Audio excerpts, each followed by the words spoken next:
والله اسمعوا لي، أحد أحزاب مغنينا وأحد عبيد نظام الأسد، ولك كانوا دايسين على راسك، كنت عبد عن نظام الأسد.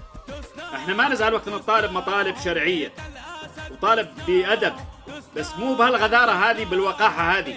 تقول أنتم من نحن؟ نحن مواطنين أبا عن جد بهاي البلد قبل ما تجي حضرتك تماما.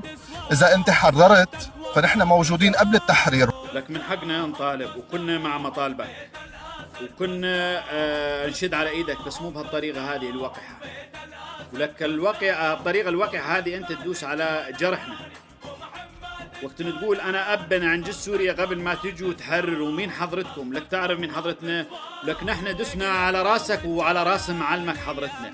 نحن قدمنا 1.5 مليون شهيد وارتوت سوريا بدمانا حضرتنا، 15 مليون مشرد حضرتنا، 600 ألف مفقود من حضرتنا. من حضرتكم؟ لك حضرتنا بدنا ندوس على راسك وعلى راس معلمك حضرتنا. نعم شو هالوقاحة هاي؟ مين حضرتنا؟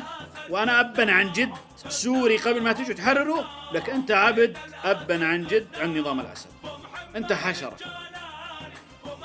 ولا يقولوا لك حكومة مؤقتة غير منتخبة، ولك قدم حالك للرئاسة، يلا ترشح خلنا ننتخبك. ولك هذه حكومة إلى الأبد غصبا عن أتباع الأسد، غيره